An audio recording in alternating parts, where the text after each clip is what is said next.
très honnêtement, est-ce qu'aujourd'hui je me sens être capable d'être champion UFC? Non. Est-ce que je pense que je peux y arriver? Oui. C'est un peu une course contre le temps en fait, c'est une course au progrès, tu vois.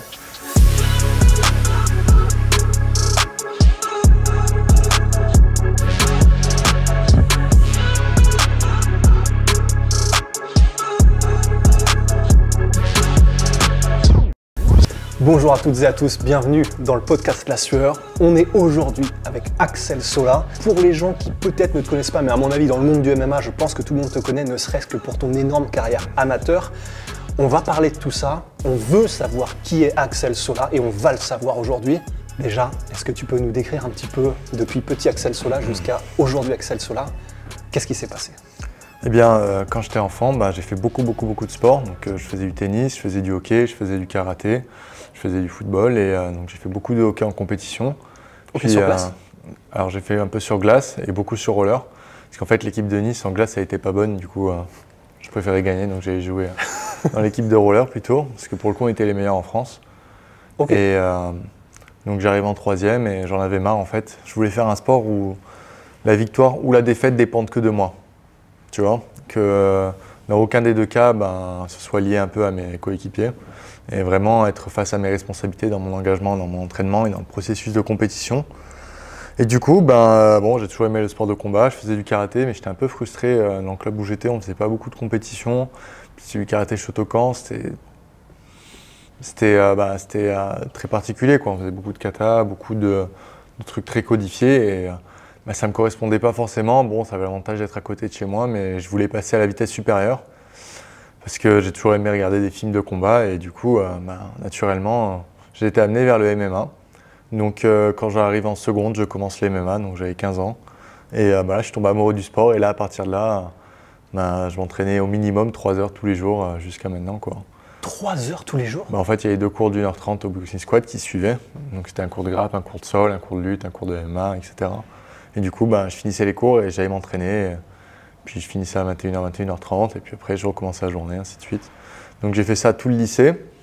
Et donc après est arrivé le moment de l'après-lycée, quoi. Donc entre-temps, j'ai eu l'opportunité d'aller dans des clubs de boxe thaï, des clubs de lutte, de faire un peu de compétition en pancrace, en lutte et au sol aussi.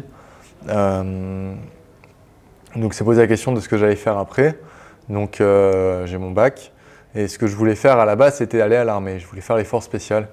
Mais au final, il y avait des choses qui me dérangeaient dans ce métier. Il y a des choses qui m'attiraient beaucoup aussi. Et puis entre-temps, je tombe amoureux du sport du MMA. Donc j'avais envie de me donner peut-être un peu de temps pour continuer un peu ce sport et voir où ça me mène. Et du coup, j'ai décidé de continuer les études parce que par ailleurs, j'avais envie de faire des études aussi. J'avais envie de continuer à m'instruire. Donc j'ai fait des études STAPS donc, à Nice, qui est un très bon STAPS, un des meilleurs de France.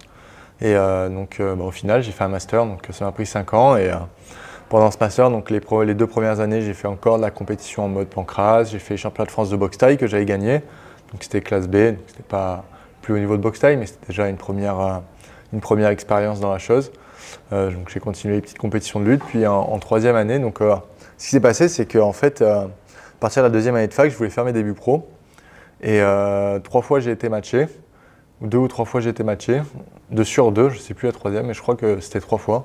Et 3 fois ça ne s'est pas fait en fait.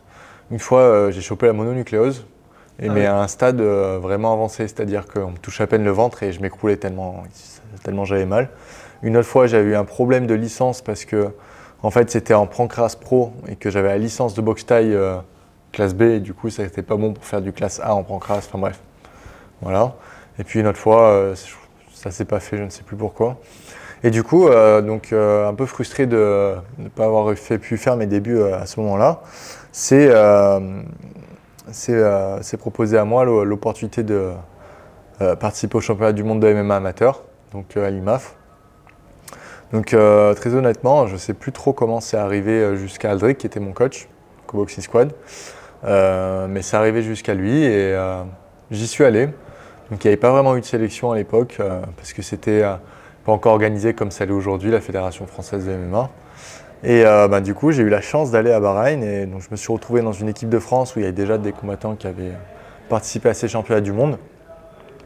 Et c'était incroyable, hein. Il y avait 3 cages, des combats toute la journée dans une salle immense. Il Il y avait donc des équipes nationales de un peu tous les pays.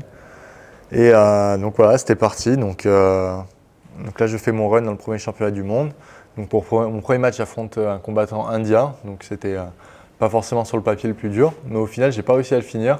Puis je me suis rendu le match dur pour différentes raisons. Tu vois, absolument vouloir le finir. J'ai pas réussi à gérer mon énergie, etc. Bon, je gagne le premier match. Puis après le deuxième match, c'était un adversaire du Kazakhstan. Donc là, c'était déjà beaucoup plus traditionnel dans la manière de faire du MMA. Donc ça luttait, ça boxait. Je me rappelle à l'échauffement, tu sais, on s'échauffe dans la même salle que ton adversaire en MMA amateur, en tout cas à ce moment-là. Je me rappelle, j'avais fait tout mon shadow en droitier, alors que je suis gaucher, tu vois. J'avais fait beaucoup de sprawl, beaucoup de double leg avec un partenaire. Je faisais genre le mec qui voulait lutter et tout, tu vois. Et en fait, le match commence, je lutte pas, il attendait que ça pour défendre et je me mets à lui envoyer des gros middle. Et en fait, il commence à comprendre un peu C'était un piège. Donc du coup, les rôles sont inversés. Donc lui, il a fait que me lutter et j'ai failli perdre ce match. C'est-à-dire que il y avait un round partout. Et troisième round, je me retrouve dernière minute collé et au dernier moment, j'arrive à le renverser, à le faire tomber, à accélérer. Et ce match-là, j'aurais pu le perdre. Mais si je l'avais perdu, mon parcours il aurait été très différent en fait. Donc du coup, je gagne ce match. Puis après, troisième match contre un Finlandais. Donc là, je lui fais du MMA. C'était un match très dur, mais je gagne aussi. Quatrième contre un Australien. Donc là, c'était un striker. J'arrive à l'étrangler. Et j'arrive jusqu'en finale. C'était déjà incroyable pour moi. Tu vois, c'était mes premiers matchs en MMA. Et, ouais, premier championnat que tu fais déjà. Premier championnat du monde. Je sors de nulle part. Tu sais, sur Stapology, tu as les. Comment ça s'appelle? Ouais, le palmarès, les. Non, tu as les pronostics. Ah, t'as les. Oh! Avant en France, je me rappelle qu'à l'époque, en tout cas, pour ces matchs-là au championnat du monde, ils disaient tant de chances de gagner, etc. Tu vois. Et chaque fois, j'étais en bas, et j'arrive jusqu'en finale. Donc, malheureusement, je perds la finale face à Benjamin Bennett. Donc, lui, c'était son 36e combat amateur ou 33e, je sais plus, quelque chose comme ça. Moi, c'était mon 5e. Et donc, je gagne le premier round, mais en fait, je suis parti en sprint, si tu veux. Tu vois, genre trop d'émotions. Et je suis parti en sprint, je lui rentre bien dedans le premier round, mais après, ça a été dur de garder la tête au-dessus de l'eau. J'ai réussi, mais du coup, je perds. Mais grosse expérience. J'ai appris beaucoup de choses et en fait, ça m'a juste donné envie de continuer parce que je suis passé de ne pas avoir réussi à faire un combat en 1 an et demi à en faire 5 en une semaine, tu vois. Et de par mon résultat, du coup, l'organisation qui gérait le MMA amateur à l'époque était enclin à me faire combattre par la suite. Donc j'ai dû batailler pour combattre pour différentes raisons, mais j'ai réussi à aller au championnat d'Europe.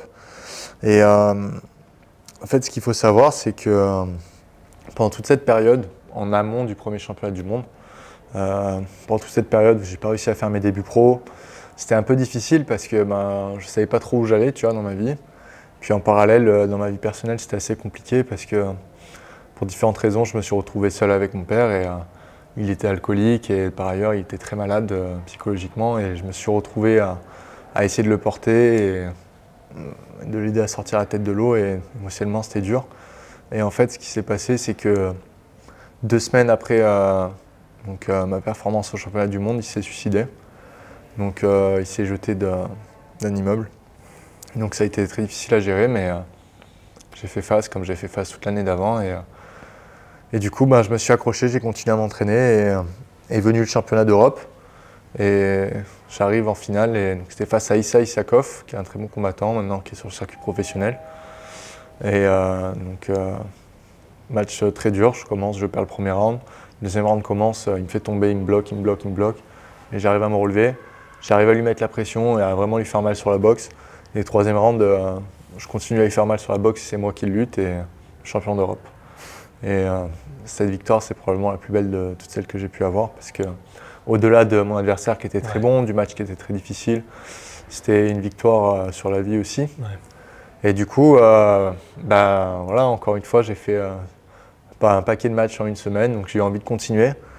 Donc vient l'été, je m'entraîne et vient les championnats du monde alors je ne sais plus quelle année, c'était 2018.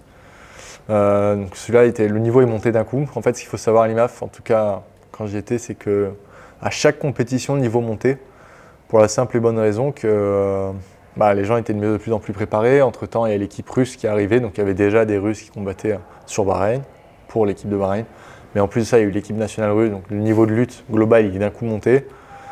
Et ce championnat du monde, il était très dur. C'était probablement, au niveau expérience, le plus intéressant que j'ai fait. Donc j'avais sauté le premier tour. Deuxième tour, j'avais affronté Yann Mias, qui est le sparring de Issa Isakov, qui combat au KSW maintenant, qui est un très bon combattant. Pareil, je perds le premier round, je gagne les deux d'après. Ensuite, il y a eu le combat qui a suivi, c'était contre un Suédois qui s'appelle Robin Roos. Donc très très gros striker, très très fort en box taille, très bonne défense takedown. Là, l'objectif c'était clairement de le lutter, j'ai clairement pas réussi. Le match commence, je tente 33 tentatives de mise au sol, j'y arrive pas. Donc il prend le dessus sur l'énergie et pas le choix, il faut boxer. Donc match très dur, mais je gagne sur les phases de boxe et j'arrive à le lutter à la fin. Le match qui a suivi, c'était contre un combattant de Bahreïn, Morad Gousseinov. Donc très bon boxeur, très bon en lutte. Mais bon, j'arrive à avoir les takedowns, pas lui. J'arrive à marquer les points en boxe, pas lui. Donc assez serré, mais je gagne. Et vient la finale où j'affronte du coup Islam Bagomedov de l'équipe de Russie. Déjà rien que le nom, tu sais que ça va être compliqué. Bah, celui d'avant aussi, c'était un peu le même délire, mais comme il était boxeur, celui d'avant, ça m'a laissé le temps de me mettre en place, tu vois. Alors que là, le mec, il n'a pas cherché à comprendre, il m'a direct accroché et je me suis fait frustrer tout le match. Et pourtant, c'est avec remords que je regarde le match parce que par exemple, deuxième round, donc il me refait tomber deuxième round. Et j'arrive à prendre une omoplate et j'étais placé dans une position très particulière. Enfin, je ne me rappelle plus le nom de cette position exacte, mais en gros, j'avais le pied qui était coincé sur son épaule, tu vois. Okay. En fait, il était coincé et il y avait sa main qui était juste devant moi. Et en fait, j'avais juste à attraper ce bras-là, c'était gagné, tu vois. Mais bon, à l'époque, je ne savais pas. Et bon, bah, voilà, après le troisième round, je reviens, je marque des points, mais j'arrive pas à le finir. Et du coup, deuxième fois. Et c'est à quel moment que tu es devenu numéro 1 mondial amateur ? Alors après, ce qui s'est passé, c'est que l'année qui a suivi, c'est que j'ai enchaîné les compétitions. Donc les MAF, là, je les ai fait sur tous les continents, donc j'ai eu l'opportunité de le faire. Donc, il y avait en Afrique, il y avait en Asie, en Océanie, j'ai fait aux États-Unis, j'ai fait en Europe. Et j'avais refait les championnats du monde derrière. Et en fait, ce qui s'est passé, c'est que j'ai enchaîné les matchs. Donc forcément, j'avais plus de matchs que mes adversaires et j'accumulais plus de points. Donc sur leur classement, forcément, j'étais en haut. Je n'étais pas forcément le meilleur amateur de l'époque, mais j'étais le plus actif. Du coup, c'est ce qui a fait que il y avait ce titre de pound for pound qui était mis en avant. Mais réellement, ce que ça m'a apporté, l'expérience amateur, c'est le fait d'affronter tous ces différents profils, d'avoir fait face à différentes situations, d'être en difficulté dans différentes positions. Et voilà, le temps passé dans la cage. Et franchement, c'était super. Puis surtout, il faut savoir qu'en parallèle, j'étais en plein master, donc je pouvais pas C'était difficile pour moi de me mettre pleinement à fond dans les MMA parce que à côté, j'avais quand même un rythme de choses à fournir qui était assez élevé. Donc ça m'a permis de terminer mes études. J'ai terminé mes études. C'est de poser la question de après, encore une fois, est-ce qu'on fait un doctorat ou est-ce qu'on continue dans le sport? Là, j'ai pas réfléchi 200 ans. J'ai continué dans le sport. Je suis passé pro. Et voilà, j'ai signé directement avec le Brave. Donc c'était assez cool parce que j'ai plutôt une bonne organisation quand même, tu vois, pour commencer, c'est top. Et donc j'ai fait mes 5 premiers combats au Brave, donc c'était il y a 2 ans, là c'est ma 3e année, donc 5-0. Donc c'est beaucoup plus lent en professionnel. Donc là après ce qui s'est passé, c'est que pendant ces 5 premiers matchs, j'ai pas trop cuté. Donc le poids, c'était un peu la grande question, c'est-à-dire que je combattais à 77. Et je perdais 1 kg d'eau, je faisais 1 semaine et demie de régime, vite fait. Je mangeais des burgers la semaine du combat, tu vois, ça passait. Et j'étais très bien en stock KT, mais bon, après, j'avais pas forcément fait face à des adversaires qui cotaient beaucoup non plus, tu vois. Et voilà, bon, donc j'ai gagné mes 5 combats et donc bien la suite. Et la suite, j'espère que j'arriverai à un plus haut niveau de compétition par la suite, que ce soit, quelle que soit l'organisation, dans laquelle j'évolue, et du coup il faut se battre avec les mêmes armes que les autres et du coup de par ma connaissance de combattants en 70 qui combattent à très bon niveau, on m'a vite fait remarquer que j'étais pas dans la bonne caté et du coup pour ce 6e combat que je réalise à l'ARES et que je suis très content de faire à l'ARES, je vais pouvoir essayer de performer dans la catégorie des lightweight à 70 kg. Donc c'est une sacrée expérience. Je l'ai fait d'abord à l'entraînement, c'était très dur. Là, j'ai la pesée demain matin. Mais franchement, ce sera beaucoup plus facile que quand j'avais fait à l'entraînement. Donc j'ai appris à réellement faire une vraie diète et un bon cut, quoi. Donc voilà, bon, par contre, petit bémol, je suis vraiment beaucoup plus moche à 70 qu'à 77. Et je dois avouer que là, j'ai les joues creusées, j'ai le corps, il est un peu ratatiné et tout, mais bon. Après la pesée, je vais faire la recharge, je serai de nouveau beau gosse, quoi. Voilà, donc mesdames, si jamais vous devez juger Axel Sola, c'est pas la bonne vidéo. après la pesée. C'est pas la vidéo. C'est pas la vidéo qu'il faut regarder. Et là, du coup, ce qui fait que tu es aussi content de combattre à Arès, c'est parce que c'est donc une énorme organisation européenne, mais que c'est devant les Français, c'est ça qui te fait kiffer. C'est ça, c'est-à-dire que les gens qui s'intéressent un peu au MMA, ils me connaissent parce que ils regardent un peu ce qui se passe en France et que en amateur, surtout à l'époque où j'ai combattu, il n'y en avait pas tant que ça qui performaient, qui gagnaient. Du coup, donc ceux qui sont un peu pas des experts, mais du moins qui s'y intéressent un peu de manière assez approfondie, ils me connaissent, mais néanmoins le grand public ne me connaît pas. Et aujourd'hui, c'est un problème parce que en fait, quand tu es athlète, tu ne vis pas vraiment des combats que tu gagnes, en tout cas au début. Tu vas plus réussir à tirer quelque chose de ta carrière, surtout l'aspect médiatique et social. Et ça, c'est vraiment quelque chose, c'est une discipline sur laquelle il faut aujourd'hui que je progresse. Et ça passe aussi par combattre sur certaines plateformes. Et le Brave m'a apporté beaucoup. Ça m'a permis d'avoir quand même des bons chèques, tu vois, pour mes combats. Mais le fait est que c'est pas comme la reste, quoi, tu vois. Tu passes pas sur Canal+, tu passes pas dans les médias français comme tu passes quand tu combats en France. Ce qui est normal, hein. Après, je pense que c'est l'idée de faire combattre des Français devant des Français. Forcément, il y a quelque chose qui se crée, il y a un engouement qui se crée auprès des fighters. Et là, c'est l'opportunité pour moi de me présenter, de m'introduire sur la scène du MMA français. Et voilà. Et tu vises quoi dans ton run pour l'instant à Arès? C'est de montrer évidemment ton niveau, mais aussi d'impressionner. Là, ce que tu veux, c'est vraiment montrer que tu termines et que tu veux exactement, vraiment montrer qui t'es au public français, quoi. En fait, c'est ça. Et c'est pas qu'au public français, c'est à moi aussi. Là, même dans mes combats, je sais gagner des combats. Mais il faut que j'aille au-delà de ça maintenant. Tu vois, c'est bien de marquer des points boxe, faire tomber, bloquer et gagner ton round, c'est une chose. Et je serai sûrement encore amené à le faire, selon les matchs, comment ils se déroulent. Peut-être même que demain, c'est ce qu'il va falloir que je fasse pour gagner, j'en sais rien. Mais j'ai envie d'aller au-delà de ça parce que là, c'est plus du MMA amateur, on n'est plus là pour enchaîner les matchs, on est là pour faire du spectacle en fait. Et je vais profiter de l'occasion d'avoir une super plateforme comme la RES pour vraiment essayer de montrer des nouvelles choses. Donc si j'en ai l'opportunité et que je le sens, j'hésiterai pas à essayer de faire le show. Mais voilà, donc c'est aussi un objectif par rapport à moi. Puis au-delà de ça, ça reste de l'art quand même, tu vois. Donc il faut un peu montrer de l'art, tu vois. Il faut vraiment, faut tout lâcher, quoi, tu vois. Donc vraiment, j'ai envie d'essayer de progresser sur cet aspect-là. Chose que la MMA amateur m'a pas appris à faire parce que c'est pas ce qu'on me demande en fait. Ouais. Mais voilà, c'est ça aussi. Les demandes entre ce qu'il faut faire en pro et en amateur, elles sont différentes, tu vois. Ouais. Autant sportivement que dans ta manière de gérer l'événement. Ouais. Donc j'ai encore à apprendre et c'est pour ça que j'espère que je vais enchaîner les matchs. Et puis après, par rapport au run dans la RES, je crois que la ceinture des 70, elle est vacante. Donc forcément que ça m'intéresse, hein, j'ai envie d'aller le plus loin possible. Donc voilà, selon les prestations que je fais et comment ça se passe dans les mois prochains, c'est plutôt vers ça que j'aimerais aller. Ouais. Néanmoins, il me reste 2 combats avec le Brave. Il va falloir que j'honore le contrat. En fait, j'ai pu combattre parce que le Brave ne me proposait pas de combat en juin. Okay. Donc, du coup, dans le contrat que j'ai avec eux, j'ai le droit d'aller à la RES. Okay. Donc, voilà, il faut voir comment je dépatouille tout ça dans les mois qui arrivent. Ouais, tous ces et d'abord demain. D'abord demain. Ouais. Voilà. Il faut envoyer du lourd et après on verra. Et tu parles de spectacle. Forcément, je ne peux pas passer aussi à côté de la... Virgil Orgen a raconté son anecdote et son expérience quand vous avez été en Suède. Tu faisais partie du voyage quand il a fallu aller se frotter aux monstres du All-Star et notamment Khamzat.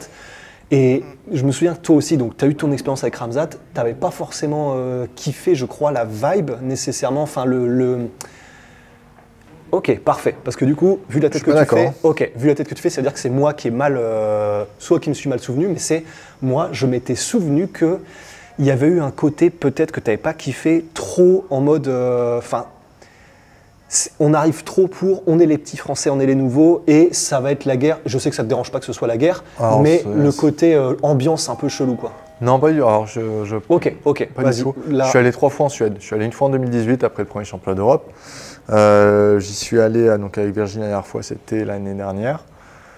Non, l'année dernière j'y suis allé en août, c'était pas avec Virgile, je pense pas qu'il était là à ce moment-là. Non, c'était pas avec Virgile, donc j'y suis allé août dernier et l'année d'avant avec Virgile. D'accord. Donc à chaque fois que j'y suis allé, c'était pour une période de 2 à 3 semaines. Écoute, le All-Star, c'est une très bonne gym. Il y a beaucoup de très bons fighters. Donc c'est cool, hein, tu es sur un tatami, il y a entre 30 et 40 combattants, donc il y a de quoi faire, quoi, il y a de quoi s'amuser. Et en plus, ce qui est bien, c'est qu'il y a plusieurs combattants pour plusieurs poids. La salle est grande. Ils sont très accueillants, ils sont très sympathiques. Ouais, c'est l'expérience qu'on avait eue aussi. Ouais. Vraiment, moi, c'était rien à dire à ce du niveau-là. côté, comme c'est hardcore spartiate. Après, voilà, l'entraînement est dur, mais voilà, tu sais pourquoi tu y vas. Hein. Tu y vas pour te préparer à la guerre et c'est ce qui fait aussi leur succès et qui sont des très bons combattants. Donc, moi, ça me va très bien. Hein. Quand j'y vais pour préparer pour un combat, c'est parfait. Voilà, après, non, peut-être ce que je t'ai dit, c'est que c'est pas que les petits français ou quoi, mais c'est juste que Khamzat, en fait, lui, quand il s'entraîne, déjà, le mec est super sympa. Tu peux être qui tu veux, tu vas lui parler dans la rue ou même sur le tatami, tu lui poses des questions, il va te répondre. Il va toujours, tu vois, il va pas mettre une distance entre lui et toi parce que ce serait un meilleur combattant ou parce que lui il est un combattant et que toi t'es pas spécialement. Non, le mec est vraiment cool, il n'y a rien à dire là-dessus, juste voilà, après quand c'est du combat, quand il s'agit de combattre, lui il y va à fond, c'est tout. C'est-à-dire que voilà, là c'est sparring grappling, il va tout faire pour t'avoir. Sparring MMA, il va tout faire pour te finir. C'est comme ça, c'est pas qu'il t'aime pas, c'est pas qu'il est méchant, c'est que sa manière d'être. Mais ça a du bon aussi d'avoir de t'entraîner avec des gens comme ça en fait. Parce que quand tu vas combattre pour de vrai, ça va être pour de vrai en fait. Ça peut être ton pote le mec hein, dans un vrai combat pro. Donc voilà, c'est peut-être ça que je t'ai dit. Ouais, ok, moi j'aimais interpréter. Ok, ouais, donc c'est vraiment juste, c'était simplement, il différencie bien. Voilà. Et quand c'est la guerre, il n'y a plus de potes, il n'y a plus de machin, c'est la guerre. C'est l'entraînement. Hein. Je ne sais pas si tu as pu parler avec Ilian, mais c'est son sparring. Ouais. Peut-être qu'il t'en a parlé de ça. Ilian Boifia. Donc Ilian Boifia qui combat aussi demain, là, très bon prospect français. Donc lui, il s'entraîne un peu plus sérieusement là-bas et un peu plus longtemps avec lui aussi. Je pense qu'il a dû dire quelque chose de similaire, à mon avis. Ouais. Après, voilà, pour parler de Khamzat, vu qu'on en parle, c'est un peu la star du moment. Quoi, forcément, ouais. Je peux te donner mes impressions sur mon entraînement avec lui, tu vois, sur les rounds de MMA que j'ai pu faire avec ou de lutte, mais surtout de MMA, c'est le plus intéressant. Parce que, tu sais, je me suis beaucoup entraîné avec des lutteurs, j'ai beaucoup affronté des lutteurs. Et en fait, ils ont tous quelque chose en commun, c'est qu'il y a cette pression, tu vois, les lutteurs. Quand ils vont te coincer, quand ils vont t'attraper, ils vont t'écraser. Tu vois, Virgile, il fait très bien ça.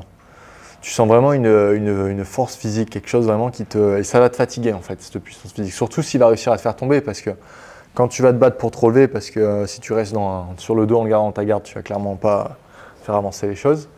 Quand tu vas te battre pour te relever, tu vas sentir cette pression et cette pression, elle va te fatiguer, elle va t'user, tu vois. Et ben avec Khamzat, tu sens pas la pression. C'est-à-dire qu'avec Khamzat, tu te sens pas écrasé. Enfin moi, mon feeling, hein, j'ai pas l'impression de me sentir écrasé comme je peux me sentir écrasé avec Virgile, par exemple, sur les phases de catch control, tu vois. Là où il va vraiment se démarquer des gens avec qui j'ai pu m'entraîner, qui ont un style plutôt grappling, c'est que, surtout sur les phases de lutte, c'est qu'il va pas forcer justement. Il va attaquer quelque chose, un single leg disons, et là où il va être vraiment très fort, c'est qu'au moment où il va choper ta jambe, il sait déjà si ça passe ou pas. Il a ta jambe, il est à peine levé, il sait si tu vas tomber ou pas. Et vu qu'il a cette information avant toi, il enchaîne. Si ça passe pas, il va enchaîner sur un autre truc. Donc toi, tu vas essayer de le suivre sur la défense. Si ça passe pas, il va enchaîner sur un autre truc. Et en fait, il va tellement passer d'un truc à l'autre rapidement qu'au bout d'un moment, tu vas être débordé sur tes défenses, tu vas être en retard. Et là, il va avoir la mise au sol. Tu vois. Et il est très fort physiquement, attention. Hein. Mais il gère très bien son énergie en utilisant vraiment cette capacité à switcher d'une technique à l'autre dans le bon timing, en faisant le bon choix de technique. Et du coup, même dans ses contrôles au sol, tu ne te sens pas écrasé, quoi. Tu te sens bloqué. Parce qu'il voilà, il va mettre juste la pression au bon endroit, il va switcher au bon moment, il va mettre la petite balayette qu'il faut. Et par rapport à ça, c'est vraiment intéressant parce que en fait, ça montre que sa grande force, elle est dans la technique, tu vois. Ouais, c'est pas juste un bourrin qui arrive et... Alors, il y a plusieurs techniques. Il y a la technique de comment tu te places, de comment tu sens le poids de l'autre. Et il y a vraiment la technique de la direction que tu décides de prendre, tu vois, quand tu veux faire tomber ou contrôler quelqu'un.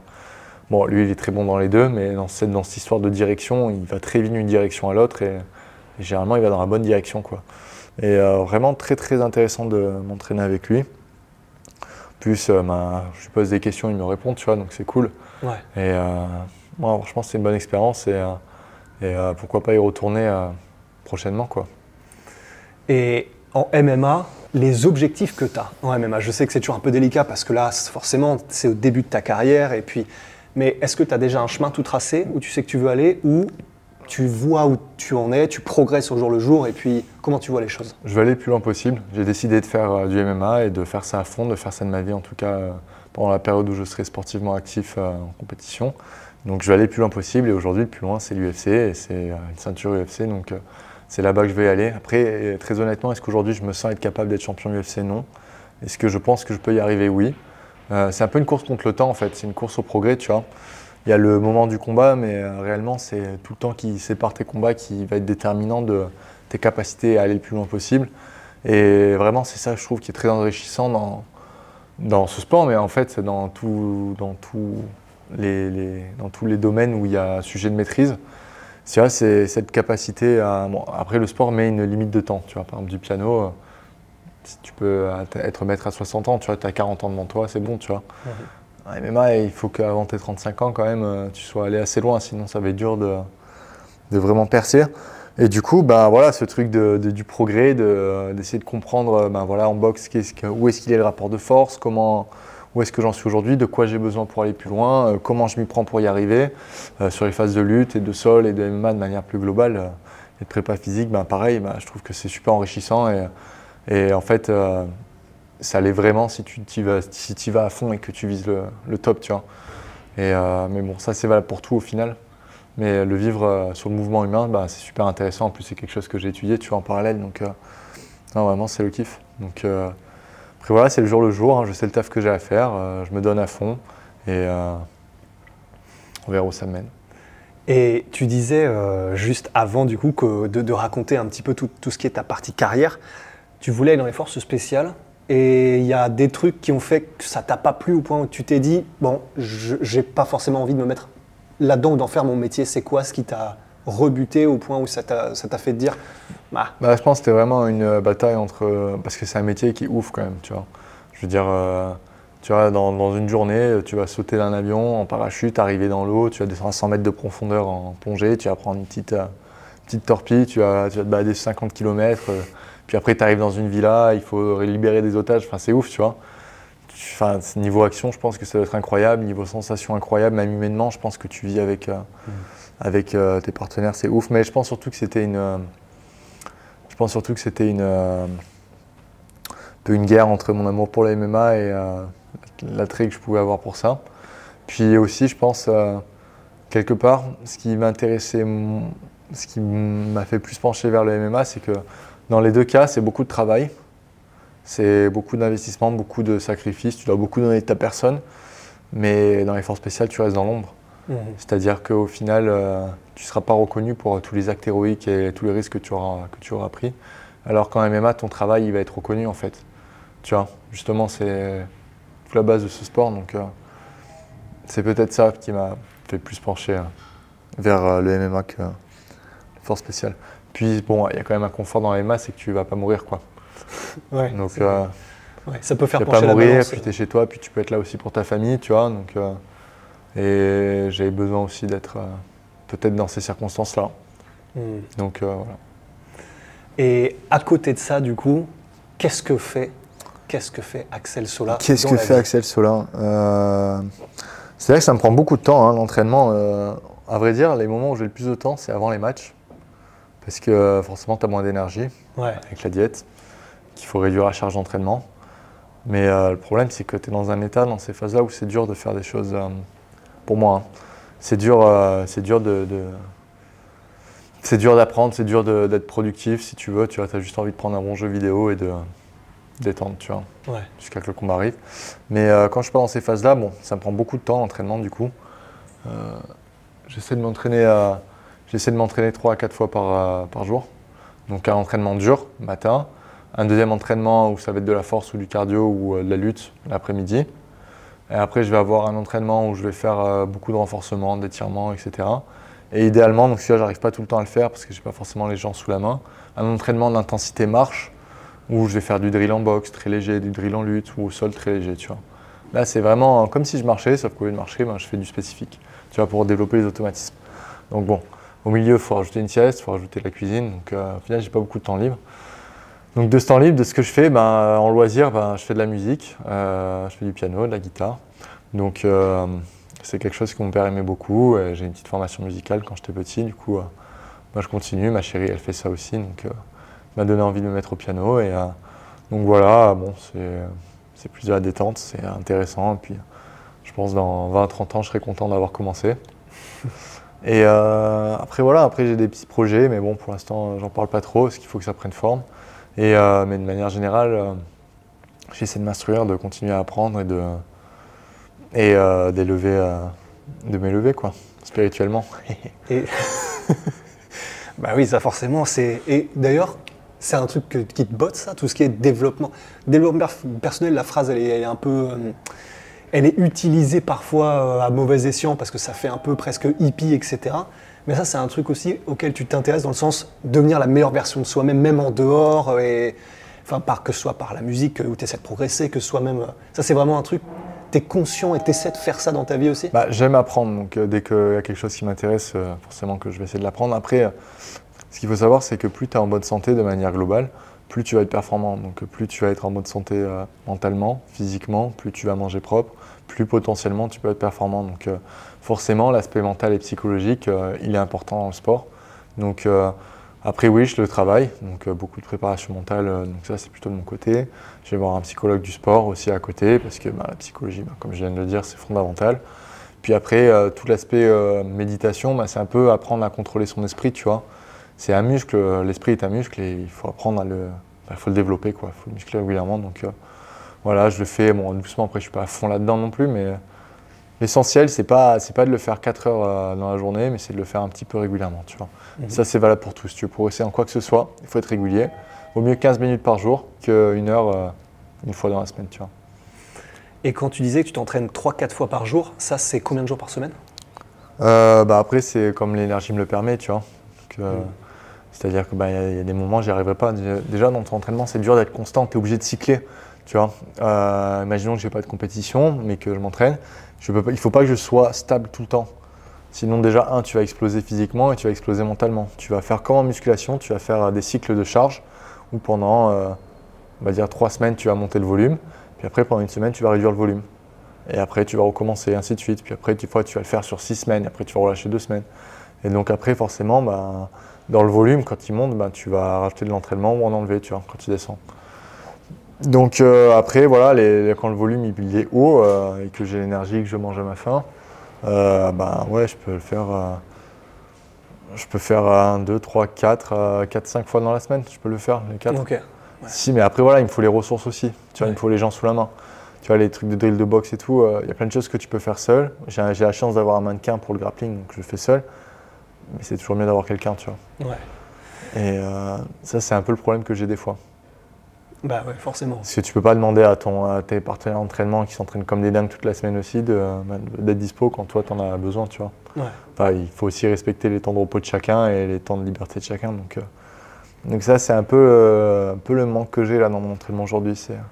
C'est que j'aimerais avoir un majordome d'entraînement, tu vois. Quelqu'un sur qui… voilà. Alors des fois, ma meuf me dépanne, hein, mais bon, après, elle aussi, elle a sa vie, ses choses à faire, donc pas forcément tout le temps disponible.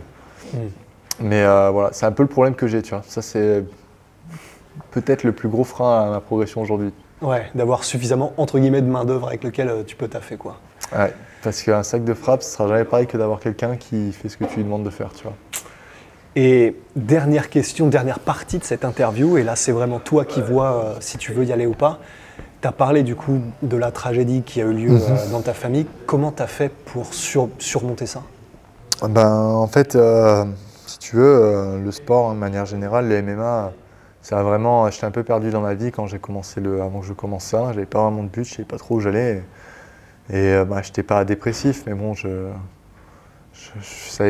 un peu dans le noir quoi, quand j'avais 14-15 ans. Et le sport, ça m'a vraiment aidé pendant tout mon lycée à surmonter ces phases-là, où j'étais dans le noir, parce que j'avais ça, quoi, tu vois. Et vraiment, ça m'intéressait, j'avais ce truc du processus de maîtrise. Donc il se trouve que c'était du MMA et ça m'a aidé déjà à faire face aux émotions négatives quand je pouvais en avoir dans ces périodes. Et encore plus au moment où mon père il a fait ce qu'il a fait. ça m'a juste donné encore plus envie de prendre ma revanche sur la vie. Et voilà, ça m'a poussé vers l'avant, quoi. J'en ai fait une force. Ouais. J'en ai fait quelque chose sur laquelle m'appuyer pour aller encore plus haut. Et dans ces cas-là, qu'est-ce qui aide? C'est les gens qu'il y a autour de toi aussi? C'est du coup forcément le sport peut-être? Après, c'est pas forcément ce qui doit tout de suite t'aider sur ce moment-là, mais c'est genre qu'est-ce que pour des gens peut-être qui rencontraient une situation comme ça, qu'est-ce qui aide? Il se trouve que j'ai des très bonnes relations dans ma famille avec ma mère, avec mes sœurs. Donc forcément, tu te dois d'être dans les situations difficiles pour ta famille, d'être fort, d'être présent, de ne pas t'effondrer toi aussi, tu vois. Donc ça motive. Et puis aussi parce qu'en fait, ce serait lui donner raison, tu vois. Après, bon, je ne vais pas rentrer dans les détails dans ma relation avec lui, mais en fait, m'effondrer lié à ça, lié à son acte, en fait, ce serait une défaite face à la partie négative qu'il avait en lui, tu vois. Et ce serait donner raison à ses agissements. Et en fait, je refuse de perdre, je refuse d'abandonner, je refuse de pas aller au bout des choses comme lui, il a pu ne pas y aller. Et du coup, c'est comme ça que je suis allé au-delà de la chose. Et c'est un truc, tu le gardes à l'intérieur de toi, et est-ce que c'est où tu en as déjà, entre guillemets, soit pas fait ton deuil, mais où tu n'as pas peur de le garder, qu'à un moment donné, ce soit trop, ou que ça explose, ou comment tu gères ça? Alors moi, j'avais une manière de gérer les émotions où je les bloquais, où je les gardais en moi, et je suis pas trop du genre extraverti. Me mettre en avant personnellement sur ce que je ressens, sur les choses que je peux ressentir, c'est pas quelque chose qui me vienne naturellement, pas quelque chose que je fais par moi-même, je suis plutôt introverti de nature. Mais bon, néanmoins, j'ai travaillé dessus. Puis j'ai perdu la question. C'était simplement, comment est-ce que tu fais? Parce que forcément, c'est un truc qui est tellement énorme que soit tu l'enterres au fond de toi et après, du coup, ça peut exploser à un moment donné. Non, ok. Ouais, non, il faut pas enterrer. J'ai pas enterré la chose. Il faut en faire le deuil, en fait, tout simplement. Ça fait partie de la vie. Au bout d'un moment, la mort. Là, il se trouve que ça arrive à ce moment-là, mais ça aurait pu arriver plus tard. Ça arrivera de toute façon, en fait, pour tout le monde. Donc, il faut faire le deuil et puis il faut accepter le fait que la mort fasse partie de la vie. Et voilà. Et pour finir cette interview sur une note un peu plus on est dans le sombre, là. Positive, mais il y a Virgile qui a donné son top 3 des séries préférées. Déjà pour toi, qu'est-ce que tu kiffes? Est-ce que c'est films, séries ou jeux vidéo? Donne-nous ce que tu kiffes le plus et après il nous faut un top 3 pour que les gens te connaissent. J'aimerais dire jeux vidéo, mais malheureusement j'ai pas de play. Ouais, ça c'est terrible, pas de play. J'ai pas de play. J'ai pas de play. Mais si j'ai une meilleure paye, si je chope le bonus demain, je peux te dire que je vais m'en acheter une de play, ça c'est clair. Et God of War, j'avais kiffé quand j'étais petit, j'avais la PSP. Franchement, Kratos, c'est un monstre. J'ai aimé quoi comme jeu? Après Battlefield, j'avais adoré, plus que Call of. Mais bon, ils ont fait du caca là sur leur dernier jeu, donc je sais pas s'ils en ressortiront un jour, mais vraiment j'ai vécu des moments sur Battlefield incroyables. Et après ouais, Call of, après voilà, l'armée j'aime bien, donc l'armée, les pistolets et tout, ça me faisait bien kiffer, donc voilà. Tu t'entraînes d'ailleurs tout ce qui est soit au tir ou choses comme ça? J'aimerais bien, mais là j'ai pas forcément le temps dans mes journées, donc plus tard pourquoi pas. Ok, ouais, tu caches pas d'armes automatiques dans ton garage, tout ça? Non. Ok. En tout cas, Axel, merci beaucoup pour cette complète. Merci infiniment pour cette interview et puis bon courage pour demain. Merci.